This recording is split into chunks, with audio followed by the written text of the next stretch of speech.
Hey, Dave Dynasty here for the Tommy Wildfire Rich School of Wrestling in Myrtle Beach, South Carolina. You know, I've spent years in the wrestling business, from wrestler to promoter, and now as the host of the Dave Dynasty Show.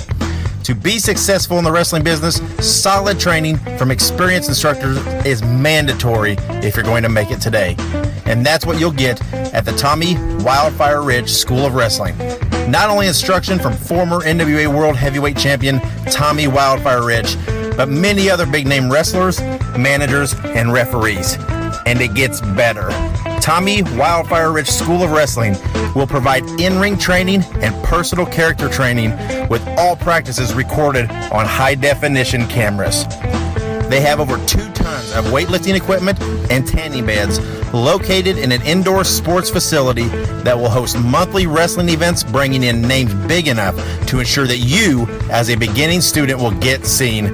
This school has it all. For anyone interested in the Tommy Wildfire Ridge School of Wrestling, call 336-862-5528 today.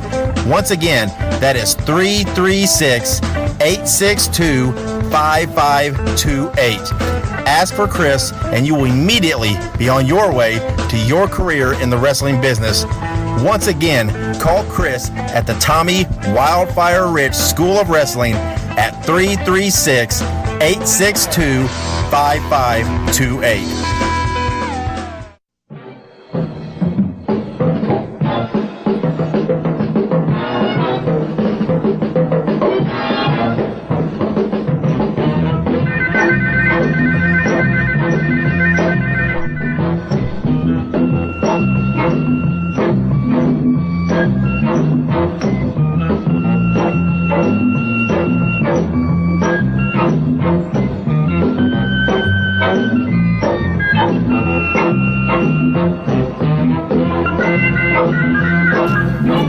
And welcome to the Dave Dynasty Show. Greetings, fans. I am Dave Dynasty. I am your host, and we thank you for joining us. Whether you do that through iTunes, SoundCloud, YouTube, or the multitude of other podcast apps, we just thank you for being here. This is all about the journey, right? And we're all on this trip together. This trip to support, promote, and preserve Midwest wrestling. And we thank you for sharing this time with us. And whichever means you do join us each week, please make sure you subscribe or follow, and then share the episodes. Get the word out there. Tell your friends to listen to the Dave Dynasty Show and support these guys. Support Midwest Wrestling and Midwest Wrestling Promotions. We've got young stars on, the future of the business. We've got the veterans, the legends. We try to mix it up. And today we got a great interview. Today we got Mike Snyder on, son of the legendary Wilbur Snyrder, and Mike was a fine wrestler in his own right. You'll hear all about his story, his journey, his own career, and what all that entailed, and what it was like to be the son of Wilbur Snyrder. It's good stuff.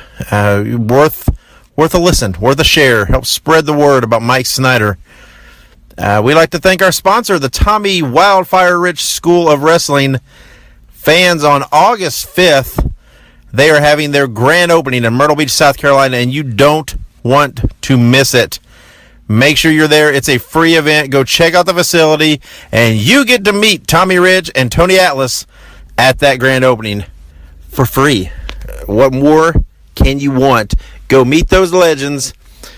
Get an autograph, get a picture, shake their hands, and if you are looking to be a professional wrestler, sign up. Go to Myrtle Beach, be trained by Tommy Ridge. There's just no other way to do it. Don't cut the corners. Don't take any shortcuts. Go get trained by the former world champion, Tommy Wildfire Ridge. You heard the ad. You're going to hear it again later in the show. Give Chris a call at that number in the commercial or in the ad, and secure your spot. But whatever you do, get down there August 5th and check them out on their grand opening for free. So we're going to take a little break, and we're going to hear from one of our sponsors. And when we come back, we will have that interview with Mike Snyder. So stick around.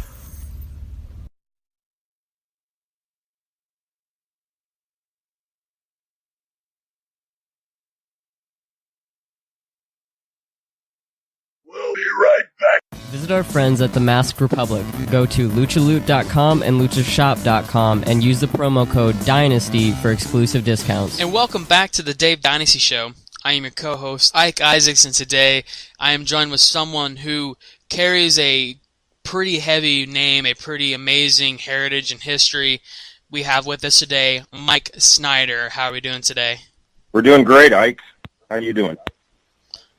Not too bad. Even better now that we got you on here, ready to get the ball rolling, get some great stories out of you. So, how we always start this out, we'll go ahead and just do it. Where are you from, Mike?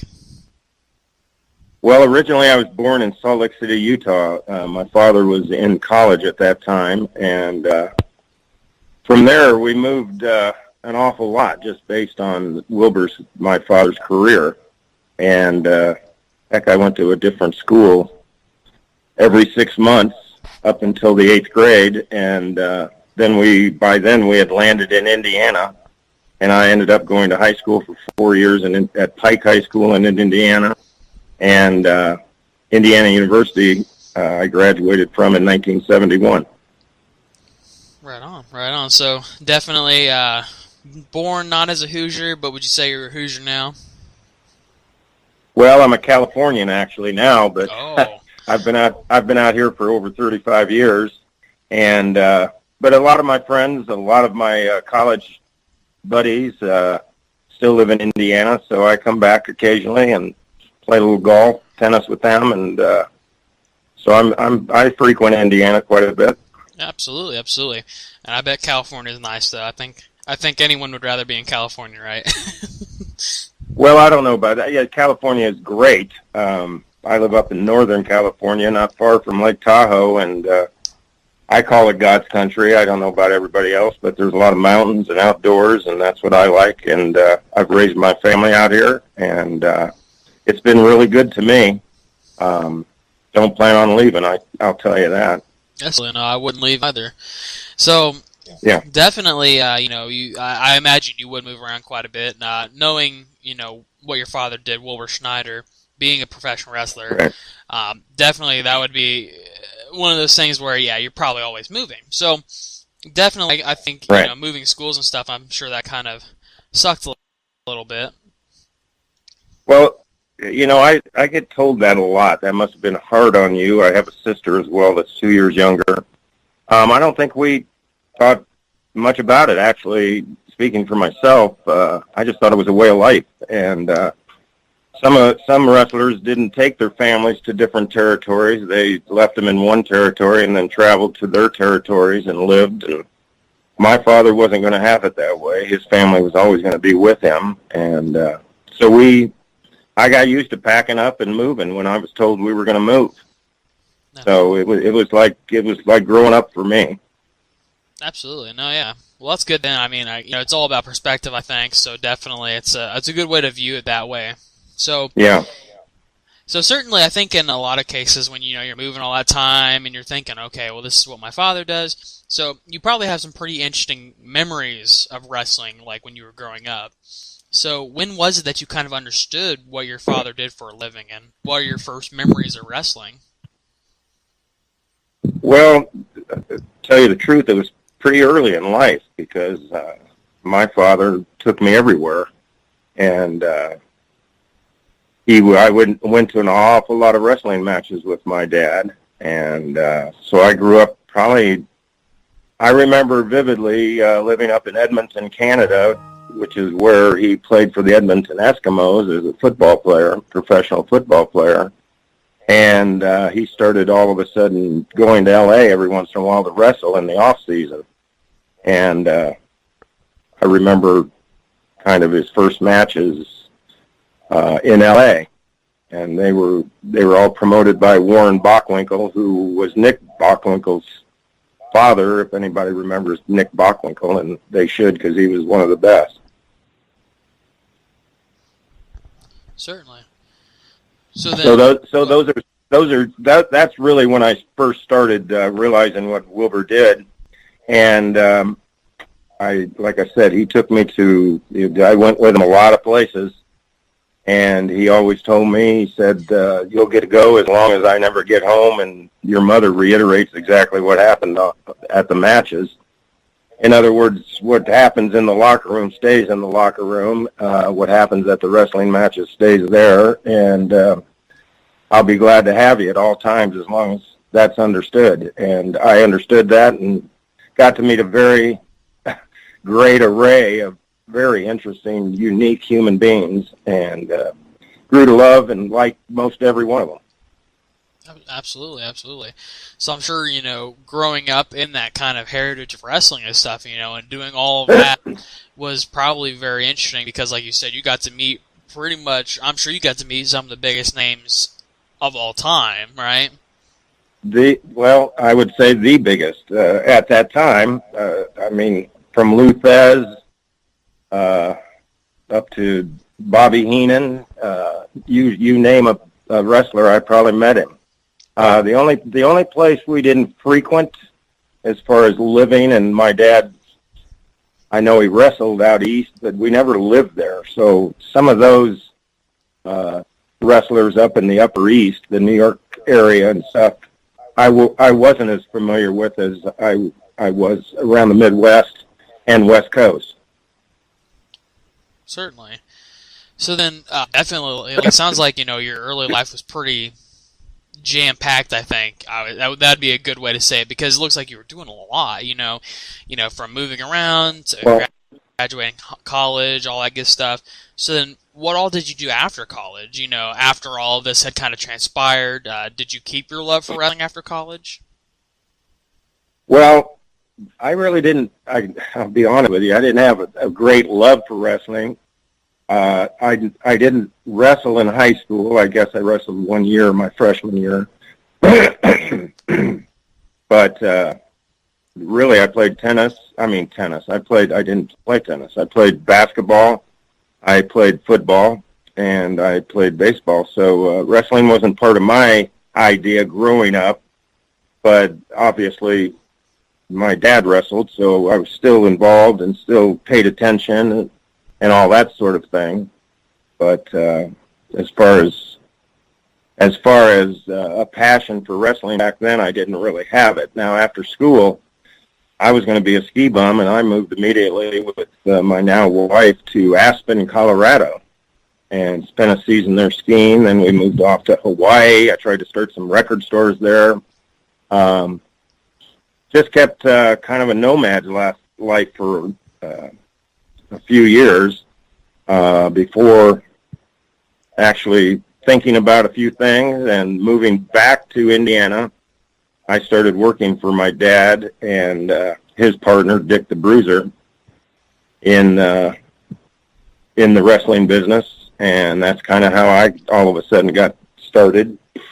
And I told my dad of my desire to want to get in the ring and try this, and we put together a warehouse with a wrestling ring in it, and for about a month, every day for 3 or 4 hours, I'd go through the wrestling regime with Bobby Heenan and a few other wrestlers, Johnny Starr, a few guys that would help me understand what it was like to be a professional wrestler. And I got knocked around a lot, but found it very interesting, and I was fairly decent at it. I wasn't quite big enough, maybe, but I could fly around the ring a little bit. And that's how I got started. Absolutely. I think my first match was in Terre Haute, Indiana, against Bobby Heenan. Oh wow. Yeah. So that's probably a pretty intimidating first match. I would think. That's kind of one of the biggest names. Yeah, and one of the very best ever, by the way, in my opinion. But Bobby and I were pretty close. He had worked for my dad and Dick for quite a while. I just mentioned that he helped train me, and so I took a lot of bumps and bruises from him, just trying to figure out how to, make my mark in this game. And he's one of the guys that really helped me quite a bit. Baron von Raschke was another guy that trained me and helped me, and So it was a matter of matching me up against guys that I kind of understood and knew what they were all about. And there were other guys, like I mentioned, Johnny Starr, who was a very good performer, and another guy named Mark Manson, who was from the Indiana area. And also guys like Mitsu Arakawa I worked really well against, just because his size wasn't so intimidating as some of the other guys. Absolutely.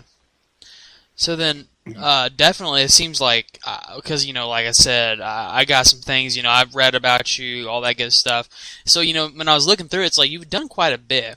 I mean, you did the wrestling. It looks like at some point you were, you also started taking pictures and seeking pictures and trying to, build up that. Well, actually, the wrestling part took place after that. Like I said, I went to work for Wilbur and Dick. I actually I was traveling around, put the ring up. I'd get to a town, put the ring up. I'd recruit some kids to help me. Then I'd stand around for the whole deal and take the ring down at the end of 4 hours. And I told myself, there's ways to make more money than just standing around. So if I wasn't refereeing, which they started letting me do for a while, what I decided to do is I'd go around the ring, take pictures of action pictures. And I went down in a dark room that I created myself, put it together, and I developed these pictures. And I'd make some glossy black and white 8x10s. And my wife and I would go to towns. I'd put the ring up, and during the time the matches were happening, we'd sell these pictures at $1 a piece. And we were making a living. And we were having some fun. I knew the ropes of what was going on with the wrestling, and that's kind of how it evolved into me saying to my dad one day, I'm tired of doing the grunt work, and while I'm making some money, I'm ready to go and try to do this as a profession. And so obviously that's when he said, well, that'll take about a month, and that's what it took. Absolutely. So then, like we were talking about, I mean, like, literally, it's like, it was one thing after another. Like you said, you set up the ring, you took pictures, like you mentioned, you did refereeing, and then eventually got in the ring. So it's probably yeah. So it's like, it sounds like you definitely have basically seen every side and every facet of professional wrestling. There's no doubt about that. I mean, growing up, I was around, as you said, some of the best in the business, and it seemed like everywhere we'd go, there'd be a handful of the same wrestlers going to the same territory, so I'd get to know their kids. And so, yes, I intertwined with a lot of, like I say, very, very unique personalities. To name a few, my godfather is Gene Kaniski, and him and my dad wrestled each other a lot around the country. Angelo Poffo, whose son was Randy Savage, ended up being Randy Savage. Randy Poffo, his brother, both became wrestlers. And so it was like I describe it as sort of like the circus, but it wasn't sort. These people were very family-oriented in most cases, and we were a bond. And people traveled around that way, and it was interesting, very interesting. Absolutely. No, I would imagine so. I mean, like you said, I mean, it's like you've basically known everyone, and it's definitely like a huge, big kind of family because wrestling was very close at that time. But correct, like we were saying, it's like after having seen everything that there, I think at this point in time, I mean, by the time you got in the ring, I mean, you'd basically seen it all. I mean, of course, you're going to keep seeing more and more and more, but one thing that kind of I had a question about that I was thinking about during this entire process is that, having Wilbur Snyrder as your father, I mean, Wilbur Snyrder is one of the most well-known human beings, I think, in the wrestling business. So was it a good thing or a bad thing having him be your father? Was it a positive or a negative thing when you were in the business yourself? Well, it was. I will tell you, Ike, it was very positive. Wilbur was a positive human being. and there was nothing but a lot of support from his side. As far as the other wrestlers go, a funny story is one time Wilbur took me aside and he said, if any of these, what we call jabronis, want to take matters into their own hands and want to, do something to hurt you in the ring, this is what you do. And I looked him in the eye and I said, well, you're 6'4.5", almost 6'5", about 245. Let's see here. I'm about 5'9.5", 5'10" at the most, 185, and there's a big difference there, big guy. And he admitted that that's true, but here's what you do. And some of those gifts of gab there said to me, or given to me, helps me in the ring occasionally, but it really didn't happen that often. Most of the guys I wrestled against, we tried to pit me against guys that could also be a little athletic. Not everybody, but most of them. And I had some great matches with some very great performers over the years. And I say over the years, I only wrestled for about 4 years. I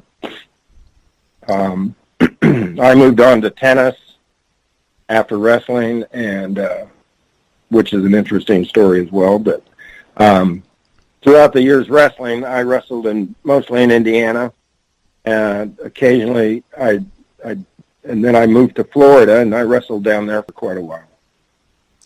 Absolutely. So, but to answer your question, nobody really took advantage of the fact my dad was Wilbur Snyrder and wanted to impart that on me. I think they looked up to me because I handled myself well, and my dad taught me how to handle myself. So it was all on the up and up as far as that's concerned. The only problem I ever had was more or less, I think his partner, Dick the Bruiser, wasn't always enamored by what I did. But there again, I owe a lot to him too. Absolutely. He was a definitely unique personality. Let me put it that way. So that kind of leads into what I was going to ask next, is that, definitely probably working for Bruiser and your father was definitely, I would explain that from everything I've heard, was probably an interesting experience, to say the least. So go ahead. Yes. Yes, it was. It was a very interesting experience and a good one. I look back on this, and there's nights, my dear wife of 45 years now, and I laugh about those days when I was getting thrown all over the ring, and I might have an ache and a bruise every once in a while, and she says, well, there's no wonder you don't have back pains and stuff after watching a few films of you getting thrown all over the place. But in the meantime, when I was actually doing it, it was a real thrill. I enjoyed the type of wrestling I did. I hope the fans did. And that was the main thing, was to go in and entertain fans. That's what you did. And I think while never achieving, a title or any of those sort of accolades, I think I did pretty well for the time I spent in the profession, and I enjoyed. I enjoyed all of it, I think. Yeah. Absolutely. So yeah. Something else I was kind of curious about that I kind of have in my notes that I also kind of saw was you also, during your time wrestling and stuff, and there was a point in time, and I couldn't really pinpoint it myself, but you trained for a competition show called the Superstars that you didn't end up getting a chance to appear on. Tell us about that. Well, I was approached by Vern Gagne, who was partners with my dad and Dick the Bruiser up in the Minnesota area. They were actually partners in Chicago for all those shows. And Vern Gagne approached me and asked me if I knew anything about this Superstars show, and I'm a big sports fan, so I knew everything about it. I'd watched it. I knew the pole vaulter. I can't recall his first name, but his last name was Seagren. And he won it a lot of years because he was a great athlete, not because he was a great pole vaulter. He was just a good overall athlete. And this competition happened to get some star status by getting on ABC Sports. So it became well known in the country only because it was on national TV. And over the years, I'd say that it was on for 4 or 5 years. I know Kyle Rote, the soccer player, he won it a couple of times. But what they did, they went through and saw they competed in 10 different sports. They had 15 sports. You picked 10 of them to participate in, and it was kind of like a decathlon in the Olympics. You accumulated points, and the most points at the end obviously won. So I'm approached by Vern Gagne. He says, is that interesting to you? And I said, I think it's very interesting. I think it'd be great for the sport of wrestling, professional wrestling, if we could get involved somehow, because this is on national TV, bro. Yeah. So Vern puts his whatever connections he has, and all of a sudden now we've got 6 wrestlers that are going up to Minnesota, myself being one of them, actually Vern Gagne's son being another one, and we're all up there. I think it was 6 or 7 of us doing 10 different ideas, track and field and bowling, and there's all kinds of different disciplines that we went through, and lo and behold, I did the best up there. And so myself and Vern Gagne's son, Greg Gagne, were picked to be in this superstar competition. Well, the minute I was told I was going to be in it, this was 6 months before that, I was told this was a possibility, and not a possibility, but it was happening. I started training in earnest for it. And one thing I picked that I was going to do was tennis, because I didn't think anybody else could play. Now, I hadn't played, but my dad and mom started playing. And you can imagine Wilbur Snyrder out on the tennis court. He kind of does it his own way, but that's a whole different idea. But the fact of the matter is I moved myself to Florida, myself and my wife, to train to learn to play tennis as one of the disciplines. And while I was down there, I was going to do all the other things I needed to do to train for this competition. Well, as we get to the point of the actual competition coming, I get a call from one of Vern's assistants telling me that the whole thing's off, that they do not want professional wrestlers in the event. And I kind of came undone. I was really upset. I thought it was a blow to the sport, our sport, a knock on our sport, and I couldn't convince Vern to go to the wall to get this overturned, but it didn't work out. So that's life. Things don't work out all the time, and I learned from that. So I was very cautious going forward with any guarantees that this was going to happen or that was going to happen. Absolutely. So that was a real crushing blow at the time. No, absolutely. And I imagine that it would be, because I think that even now, I think that there's kind of what's the word I'm looking for? There's sort of a stigma that kind of follows the sport. So. Correct. But I think it was. They didn't think we were athletes. They thought we were, I don't know what they thought, but anyway, I guarantee you that I could have competed in that and done fairly well just because I worked so hard at getting myself ready for it. I'm not sure a lot of those other athletes did that.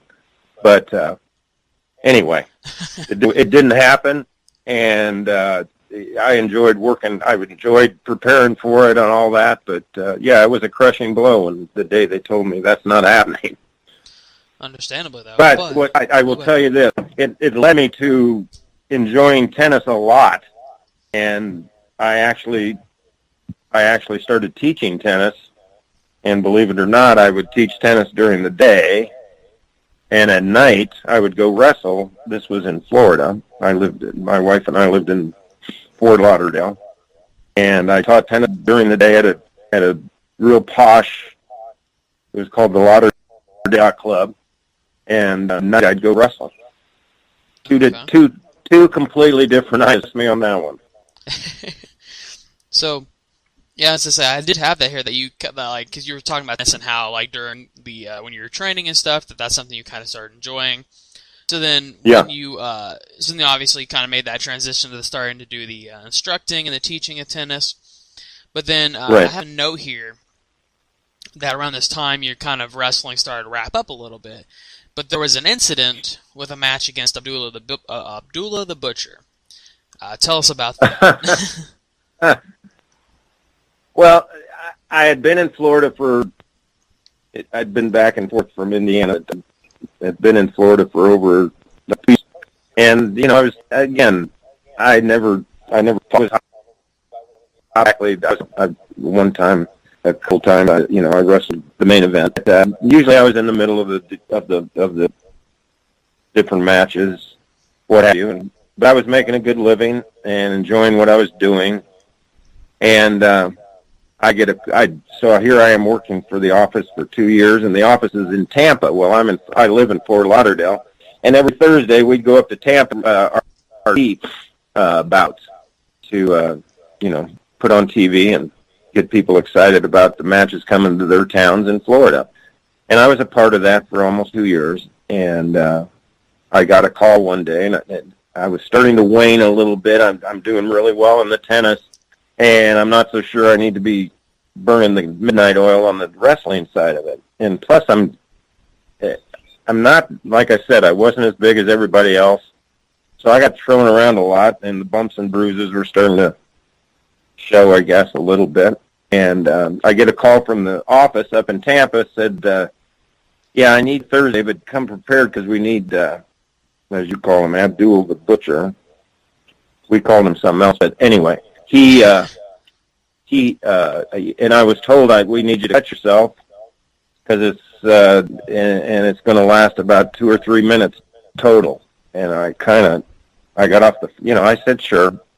I got off the phone and thought about it, and I said to myself, this is stupid. Wilbur said, don't ever cut yourself unless it means it. Well, it might have meant something to whatever town they were going to have Abdul the Butcher go into, but it meant nothing to me. So I called him right back within 10 minutes and said, I'm not coming, and I'm resigning. And that was it. I quit my career right then. I had no desire to travel 5.5 hours in a car to go get a 2-minute match and be the brunt of somebody else's success. So that's part of the game, and when you decide that you don't want to be in the game, my philosophy, and I was always taught by my dad, don't shake your head, do something about it, and I did. I retired from wrestling. Absolutely. But that was just the start of a new life, so it was all good. And I enjoyed every of the 4 years I put in professional wrestling. I enjoyed most every bit of it. So it was. So then, even though you retired at that point in time, because obviously that was probably not something that you were like, yeah, let's go ahead and do this, because obviously, like you said, you didn't want to be just some kind of, you didn't want that to be some kind of just work that you went and did for 2 minutes because it wasn't worth it, obviously. Correct. So, after you retired, you did return to wrestling, did you not? Well, yeah, I guess you are. You've got some good notes there, bud.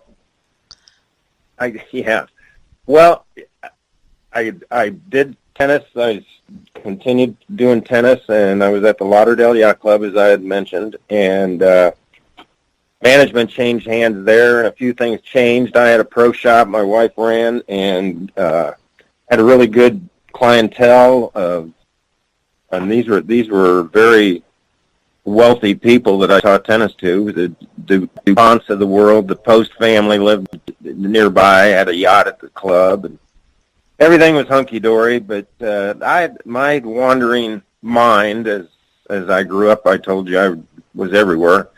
I just felt like I had some other things I wanted to do. And so I left that job with no real purpose or something to go to after that. And so I decided to go back up to Indiana. My wife and I did. And just to see if I have a very good friend that used to play professional football that we went and stayed with. And trying to decide exactly what I wanted to do. I hooked on with at that time, racquetball was just beginning to be real popular, and they were starting to build these huge racquetball clubs, much less like tennis clubs. And I thought to myself, I went and watched this game one night at a racquetball club, and I said, man, I like that. And like a lot of the things I always did on a compulsion, I just went ahead and said, well, I'm going to do this. I talked to the owner of the club, and before you know it, I'm the manager of the club, and I'm learning how to play racquetball now. And to support myself in that, I decided to go back and I started working again for Wilbur and Dick. So you're correct. I did unretire, and I wrestled a little bit for another probably close to a year, and under their regime, and I managed a racquetball club. Absolutely. So I mean, it's kind that was in Indianapolis. Okay. Yeah. That's kind of what's the word I'm looking for? It's kind of an interesting step there. Racquetball club at the same time as wrestling, but yeah, that's the same thing. But at least you can say that you had, an interesting eclectic life, because it looks like you've done so much. You've had a lot of accomplishments, and I feel like in this point in time, I mean, you had wrestled quite a bit. So when was it that you officially stepped away from wrestling? When was like your like official retirement? Well, they don't really give you watches or retirement in professional wrestling. They just say your last match is, hey, way to go, and shake hands, and that's about it. I can't really pinpoint exactly where as you were saying, what you were just saying, I'm trying to think, where was my last match? But it must have been, I would guess it was somewhere in Indiana. But again, they don't hold retirement parties. I'll tell you what happened was I started teaching, I started teaching racquetball to a couple people, a lady and a daughter, her daughter. And it just happened to be a friend of my dad's that actually was connected to, he was a big wig in Dow Chemical Company. And him and I had a beer one night after work, and he asked me what I planned on doing with my life, and I said, I'm doing it. I don't know what else I can do. And he said, well, he says there's Dow Chemical is an awful good company to work for, and before I know it, I'm set up for some interviews up in Midland, Michigan, to become a Dow Chemical corporate guy, and so my mind, my brain is kind of reeling with all this ideas of what in fact am I really going to do, and so I go through with the interviews. I go up, I drive up to Midland, Michigan, stay in a hotel that they'd put me up in, and the next day I'm going to meet with 7 people, all different sections of the company, and interview for a job. And as I get up the next morning at my hotel to go do these interviews, I realize I have no idea how to put on a tie, which of course I have to wear to these interviews. That all of a sudden I have in my clothes, and I start to throw this thing on. I have no idea. So who do I call? Of course, I call my dad, Wilbur, and he stands in front of a mirror and tries to replicate how to tie a tie, because he wasn't very versed at it either. And but anyway, long story short, I go in and do these interviews, and they like what I had to say, or I guess, and they offer me a job, and the jobs are 3 places: Atlanta, Georgia, Buffalo, New York, or San Francisco, California. And I said, look, I think a lot of you guys, but unless you can place me in San Francisco. I have no interest.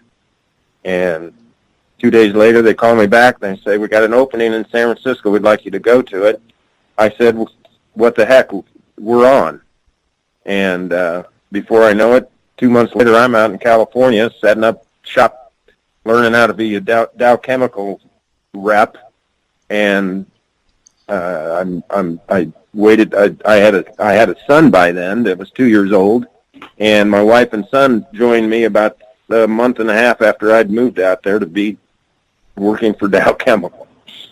So that kind of started a whole nother career, obviously, outside of sports, which is something I really never thought I would be doing.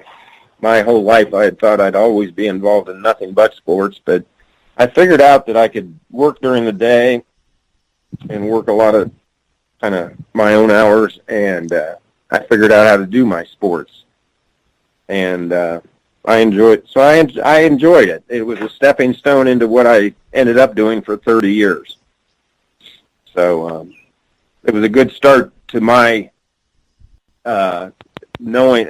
figuring out what California was about. I got to travel all over California in my job, and I loved that. Northern California is a beautiful place, and I got to know a lot about all of it. So it was a great start to a whole different lifestyle and new career. Absolutely. So definitely, I'm sure your listeners aren't as involved in what I did in sales as I was in wrestling. So I hope I'm not boring them with that story. No, this is the stuff that they like to hear. They like to know who the real guy is. They, a lot of people who listen to podcasts, they're people who are very reminiscent of those times when, the golden age of wrestling, as I refer to it. Even myself, even as someone who's, was not born, I was born like in the 90s. So definitely I have had a very extra special, look at the original wrestling, I think. So people love hearing this stuff because they like to hear about who you actually are. They want to know who the wrestler is, but they also want to know who Mike is. You know what I mean?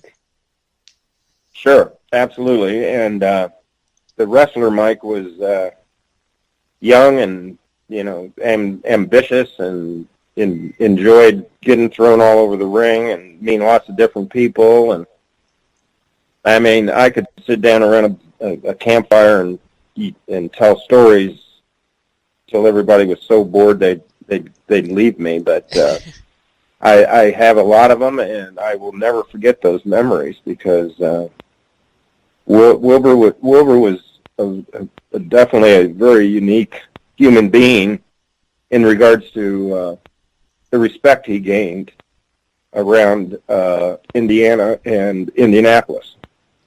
Absolutely. Yeah, Wilbur Snyrder was a legend in of himself, and that's actually kind of something else I wanted to kind of lead into is that, having him as your father, like you said earlier, was probably an amazing positive influence, but do you have any funny stories about Wilbur or any interesting stories about him that you wouldn't want to tell?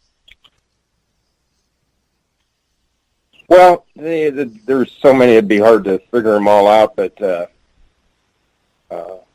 a good one was, I'll give you one about wrestling. Like I mentioned earlier, my godfather was Gene Kiniski, who was a great man. God bless him. And Gene was always in some of the territories when we'd go to these different territories, and sometimes he wasn't, but when he was, it was always a bundle of joy because him and my dad hung out a lot.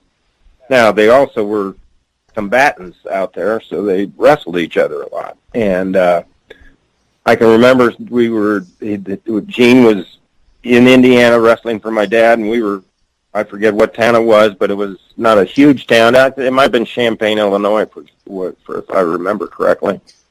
And they're wrestling in the main event, and I was probably only about 11 years old at the time. And lo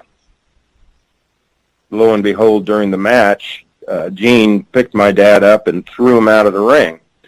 Well, Wilbur didn't catch the top rope like he should have the right way because of the force of the throw, and ended up with his cheekbone along one of those wooden chairs, the fold-up chairs they'd put for ringside viewing, and just landed right square on it. Well, I kind of saw that when I was watching the match, but didn't pay, I'd seen my dad get thrown out of the ring 100,000 times. So I didn't think much of it until I went back to the dressing room, and the docs are in there, and they're stitching him up. Well, he had about 15 stitches right up alongside his cheekbone from that cut, and he refused to go to the hospital and get it stitched up, so they brought some guy in and God knows who that would have been, and stitched him up right there in the dressing room. And then it was, let's get in the car and we drive home for 4.5 hours from wherever we are. And sure enough, we get in the car, we get in, and here these guys have just wrestled each other. They have a way of getting in the car separately so nobody sees them.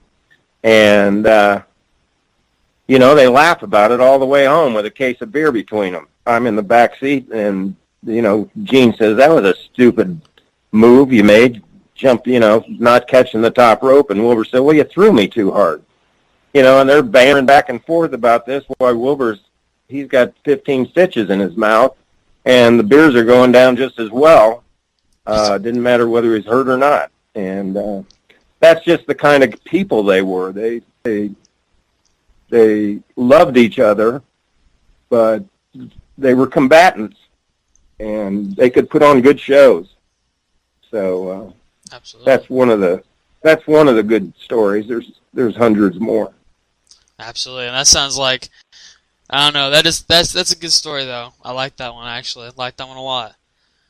I'll tell you another good one that doesn't have anything to do with my dad really, but as I said, I was teaching tennis during the day at this posh club, and every morning I'd walk across the tennis courts, and there'd be these old, at the time I called them old farts, but now I'm an old fart, but there'd be a group of guys out there, and they were all the same guys, and I'd walk across the court, and I'd go into the pro shop, do my thing, and then, again, I'd teach during the day, and at night I'd go wrestle. Well, one night I'm wrestling in Fort Lauderdale, Florida, and remember now that every Thursday TV's on, and people watch big-time wrestling.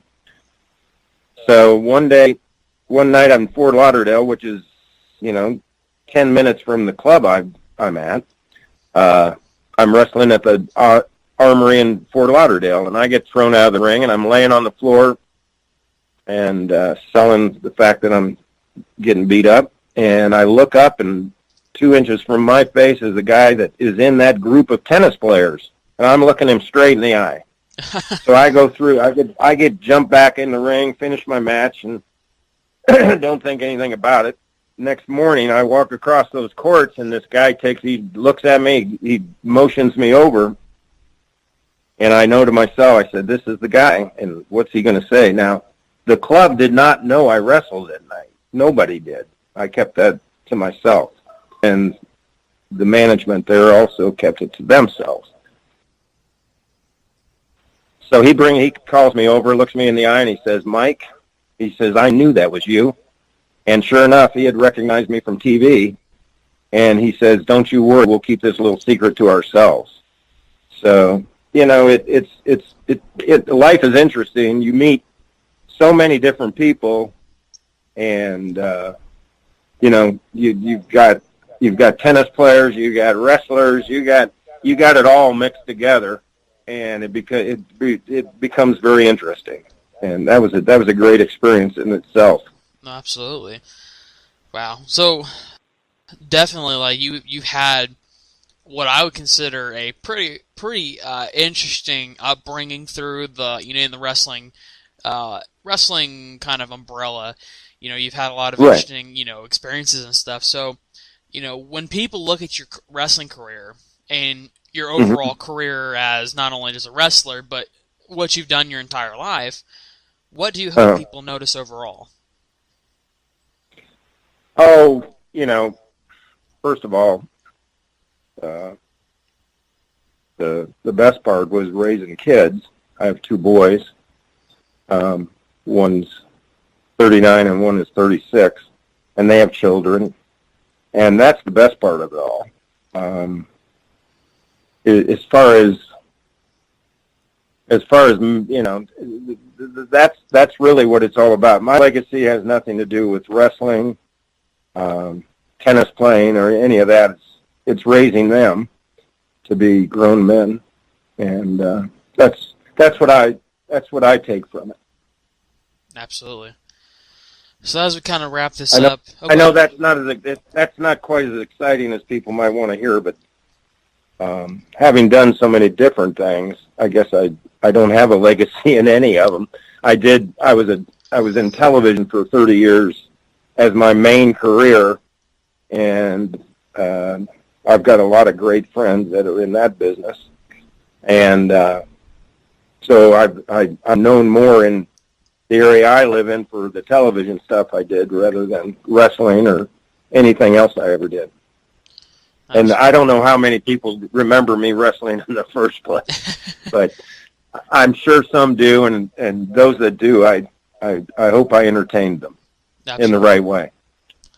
Well, I can definitely tell you that there are plenty of people who remember you because, I mean, we get people sending requests. They say, hey, interview this person, and I gotta tell you, you're at the top of that list because, like we said, you've had a lot of stuff go on, and I definitely think that your legacy alone, not only just to yourself but to everybody else in wrestling, I think people will always remember that about you. But well, I hope they do, and once again, I'll reiterate that it was a great time of my life. It was, you're in your early 20s, mid 20s. Athletically, it's probably the pinnacle of your life.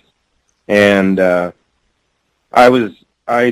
proud of the fact I could do some things in the ring that other guys couldn't. I couldn't do some of the things they did either, I guess. But I could definitely do a few somersaults and a few flying around the ring things that, Bobby Heenan, myself, Baron von Raschke, and a host of others taught me how to do. And I enjoyed doing it. Not very often, but there's a couple times I've plugged that tape back in where I'm wrestling somebody, and it brings back a lot of memories. I happened to not too long ago listen to a podcast that was with Johnny Starr, and he mentioned my name, and I will say that him and I had some great matches together.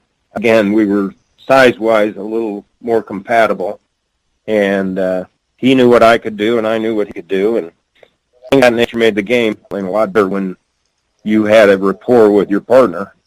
And while it isn't all fun and games in there, it does take two to make it work, and as long as the other person knew what the other person needed, you could make it work. And that in itself was like putting a puzzle together. Wilbur always described it as like a play on Broadway.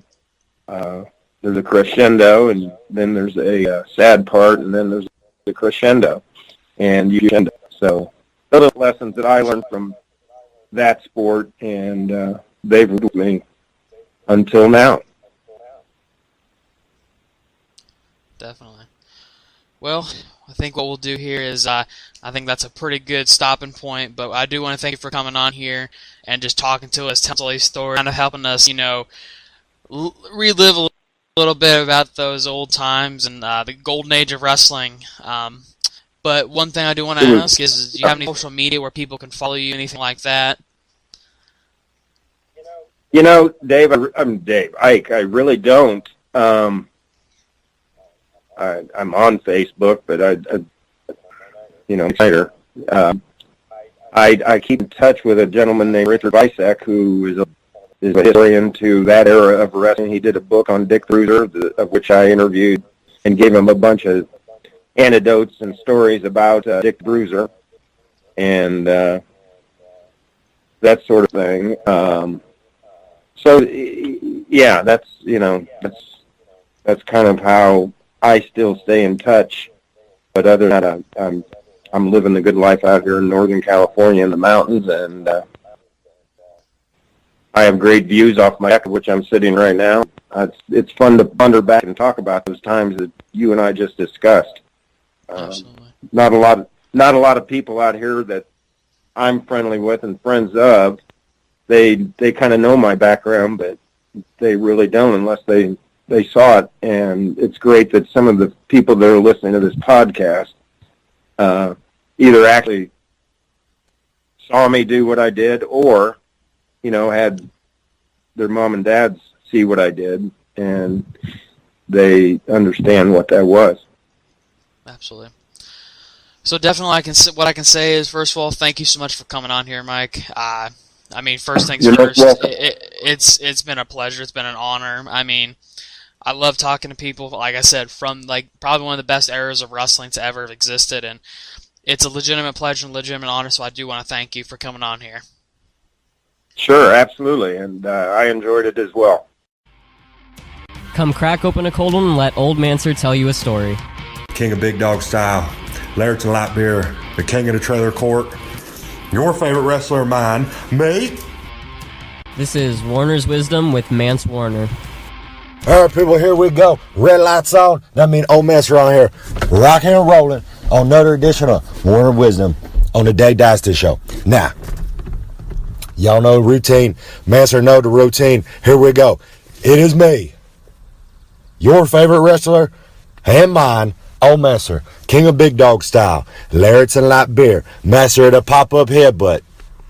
Dramatic pause, dramatic pause, dramatic pause. Wackadoo. Old Mancer, right here, another edition, Warner Wisdom. See, let me slow it down here for you real quick here. Old Mancer, on the road all weekend, baby. Making towns, cashing checks, hitting the pay window, getting W, getting my green and my white. I mean my green money in my white envelope with my name on it. Today's edition here, the Wisdom Old Mancer gonna drop on this edition of the Warner Wisdom right here on the Dave Dynasty Show. This one a little different. It's gonna be about etiquette. Now this could be locker room etiquette, life etiquette, on the road etiquette, just etiquette in general. Right, baby? So let me paint the picture for y'all out there real quick. Oh, look at it, a cat over there running out of Mancer just pulled over filming this podcast real quick here. His cat just come crawling out of the trees over there. Look at that. Ain't that something? Like watching Discovery Channel right here. Old Mancer gets to see it himself. Now, okay. We talking about etiquette here. I got to go on these tangents out here. So, Thursday night, Old Mancer out of IWA Mid-South. That's on the border of Indiana and Kentucky pretty much. Old Mancer picks up the W out there. Says his goodbyes. Hits the road. On my way down to Indianapolis. Head to Indianapolis. Go from Indianapolis all the way up to, or down, up, I don't know. I don't know how to read no map. Old Mancer's got out there and does what you got to do. To Virginia. Nova Pro Wrestling out there in Virginia. Old Mancer leave Virginia. And then where Old Mancer head to next? I think we're in South Bend or Mississippi or something like that. I don't know. Who knows? Doing shows, making towns. I believe we were in Maryland at one point. Old Mancer and Reed Bentley out there. By God, Reed Bentley and Old Mancer, road dogs, hitting the road out there. We pull over and head into, I believe it was a 7-Eleven. Yeah, 7-Eleven, Old Mancer. We head in there, and usually Old Mancer in there shilling t-shirts that you can find on ProWrestlingTee.com. Get the Laird and Light Beer t-shirt, beautiful t-shirt. You look the coolest kid in school. School gonna be starting up soon. You kids out there, get a Old Mancer t-shirt, Laird's and Light Beer, wear it into school. If your principal, your dean says you can't wear it because it got a beer on it, you know what to do. Dramatic pause. Dramatic pause. Dramatic pause. You hit him big old wahoo. Or maybe you run up and hit him with a big old lariat. I don't know. You decide at that point what you want to do. Just don't blame old Master for it now. Okay, so back to what I'm talking about here. Etiquette. Old Master. By God, Reed Bentley. Heading into the 7-Eleven. May have been a marathon. I don't know. Master goes in. Gives energy drink. Maybe it was a Rip It. Maybe it was a what's the other one called? Rip It and Venom. Both 99 cents. Old Master is a penny pincher, baby. I'm cheap. That's how you become a millionaire out there, people. You gotta save that money. Anywho, Old Master and Reed head up in there. I go to pay for my energy drink. Venom. Maybe it's a Rip It. Whoever wants to sponsor Old Master and give me free energy drinks, I'll put you over on the board, put you over to Meltzer, put you over to all the boys. That's how it works. Now, Old Master goes up there, and I look at the guy working on the counter, and I go, hey, brother, y'all got a pisser in here. I got a rock of piss. I've been holding it in for about 3 hours. I got to take a piss. He just looked at me like he didn't hear me. Master, I got fear, man. So I stop and I go, hold on, hey, brother, where's that restroom at? Old Master got to take a piss. He look at me again. His buddy over there mopping the floors, right? The guy working the counter a little older. The guy mopping the floor, maybe 20, 23, 24. So I go, brother, Old Master got to hit the restroom. The guy looks at me, he goes, he look at me, just stare at Old Master like he didn't hear me. He heard me, though. He then proceed to walk over to where there is an open door, and he shuts the door. On the door, it says restroom. He shuts the door and tells me it's private, and Old Master can't use the restroom. At this point, Old Master's starting to get heated right now, right?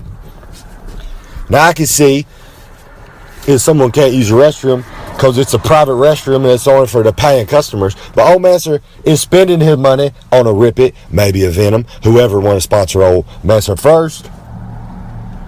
Correct Mundo, right? And if anyone knows Old Master or Reed Bentley, by God Bentley, we nice guys. We like to have a good time. We like to joke around. But if you piss us off, it's on, baby. Old Master proceeds to walk up to the counter up there, and Reed's going around getting his stuff too. He asks he can use the restroom. The guy look at Reed and he rude to him too. So I walk up to the front, and I pay for my drink, and I ask the guy, hey brother, you doing good? You know, I'm still trying to be nice at this point. I'm still trying to be a good guy at this point. The guy just stared at me again, give me a dirty look. At this point, I lost my mind. Old Master reached down with that energy drink. Might have been a Rip It, might have been a Venom. Whoever decides to sponsor Old Master first, I'll say that's what it was. I reached back. Dramatic pause, dramatic pause, dramatic pause. And I served him up a big old wahoo right to the head of that energy drink. There, energy drink everywhere, flying through the air. I hit the man in the head. He no-sells me. He comes swinging at me. Boom. He takes a swing on Old Master. I duck and dodge it. I jump back. I hit him with a big old boot right over the counter. I fell over the counter at this point. Reed strikes into action too. The guy with the mop, he jumps up, takes a swing at old Reed. Reed dives down, gets back up, throws a big old elbow on him, right? At this point, we were brawling all over this 7-Eleven. Guys start running out from the back. I don't know who these guys were. I don't know if they worked there. They're just hanging out. Everyone was having a good time. I don't know, but they come out swinging. I'm swinging. Reed swinging. We proceed within 4 minutes to tear this gas station piece by piece, limb by limb. Did I want to? No. Did Reed want to? He probably did. But it all go back to etiquette, man. Being cool to people, being all right people, man. Being nice. We had basically 2 punk kids working in a gas station that were mad they were working in a gas station. Come on now, boys. Y'all working in a gas station, y'all should be having the best time of your life. You get breaks in there you want. Maybe you got there smoking where you got them.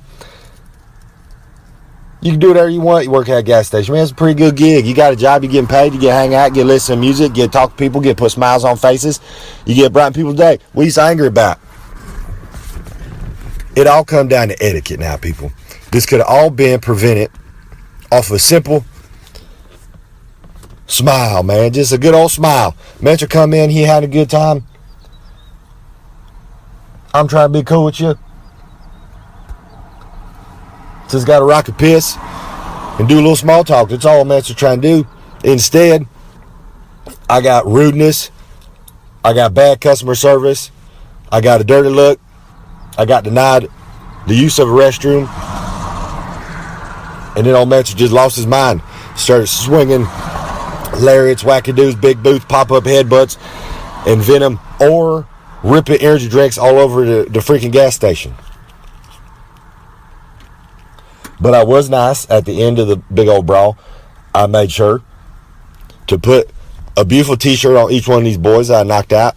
And then I proceeded to take $20 from each person from their wallet, because that's how customer service goes. You get a t-shirt, I get $20. If we had had 8x10s, I would have signed them. It was a mess all over the place. So, to Bobby, the man working the counter, and young Steve, who was mopping up the floor, I do apologize for the brawl, but y'all brought it on yourself at that point, so I do not apologize fully. Y'all got some nice t-shirts out of it. I got my money. We all went our separate ways, and that's just the way it goes. Now, this has been another edition of the Warner Wisdom, right here with Old Master, Larry's and Light Beer, Master of the Pop-Up Headbutt. It's just a nice day out here, people. I don't feel like saying no more of my catchphrases right now.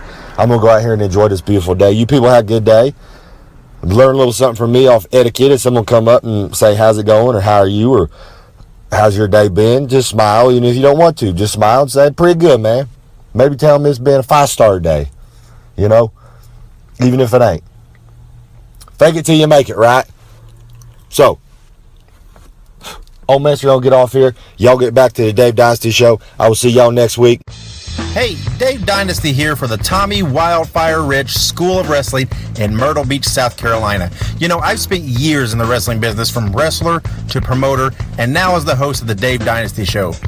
To be successful in the wrestling business, solid training from experienced instructors is mandatory if you're going to make it today. And that's what you'll get at the Tommy Wildfire Ridge School of Wrestling. Not only instruction from former NWA World Heavyweight Champion Tommy Wildfire Ridge, but many other big-name wrestlers, managers, and referees. And it gets better. Tommy Wildfire Ridge School of Wrestling will provide in-ring training and personal character training, with all practices recorded on high-definition cameras. They have over 2 tons of weightlifting equipment and tanning beds located in an indoor sports facility that will host monthly wrestling events, bringing in names big enough to ensure that you, as a beginning student, will get seen. This school has it all. For anyone interested in the Tommy Wildfire Ridge School of Wrestling, call 336-862-5528 today. Once again, that is 336-862-5528. Ask for Chris, and you will immediately be on your way to your career in the wrestling business. Once again, call Chris at the Tommy Wildfire Ridge School of Wrestling at 336-862-5528. And welcome back to the Dave Dynasty Show. I am your host, Dave Dynasty. Thank you for joining us and sticking around. Thank you for listening to that great interview with Mike Snyder. What a story. Can you imagine? Could you imagine being the son of Wilbur Snyrder? And that's fantastic. Great interview. Thanks, Mike, for being on. We hope to catch up again with him in the future. Also, thanks to good old Mance Warner, as always, for dropping a little Warner's wisdom on us. The future, telling us about the work on the road, the current Midwest scene as well. Okay, he's a Midwest wrestler out there on the scene all over the country, working the roads, making the towns. He is the future of this business, and we appreciate him being on the show every week, dropping that wisdom. We got a special show next week. Well, I say that every week, right? They're all special, right? These guys are all great. Next week we have Chikara performer. I was shooting a blank here. Dasher Hatfield. He's on next week. It's going to be a great interview with him. We're going to talk about Chikara. We're going to talk about the upcoming Black Label Pro show in Crown Point, Indiana. That is a show in the Midwest that you do not want to miss. Dasher is a part of that show. We'll talk to him about that. We'll have all the information on that show next week because you will want to be there. So, yeah, make sure you go and visit davedynasty.com and follow all of our links to all of our social media. We're on Facebook, Twitter, Instagram, etc., etc. Make sure you look us up, The Dave Dynasty, on YouTube and subscribe to us there. We are always posting lots of things, audio clips from the show, full episodes of the podcasts, classic wrestling. We have matches up there from the MRW, HPW, lots of episodes of WWA television from the past. Great stuff. More coming there, some various matches and stuff. Not too many full episodes left probably, but we've got a lot of various matches that we will be posting, so check that out. Make sure you subscribe to us on YouTube so that you miss nothing there. If you listen to us through iTunes, if you guess where you get us, make sure you go on and rate and review us. It helps us in the charts. It helps with our exposure. Just takes you a minute. Be supportive, right? And do that for us. And also look us up on Pro Wrestling Tees. You can find a link at davedynasty.com for that. Check out our shirts. We have the Pop Figure shirt, the classic Dave Dynasty Show logo shirt, and the newest one, the Midwest Express, because we are all in this together, one community supporting Midwest wrestling. So buy the shirt, wear it on the road, anywhere you go, and show the world that you are Midwest proud. That's all we got. We're done for the week. Don't forget, August 5th, go to Myrtle Beach, South Carolina, the Tommy Wildfire Rich School of Wrestling. Free grand opening, Tommy Rich, Tony Atlas, much, much more. Make plans. Make the trip. It's going to be a good time. So be there. We will see you next week with that interview with Dasher Hatfield. And until then, be good, be safe, be independent, and keep on growing. We'll see you next week. Goodbye, fans.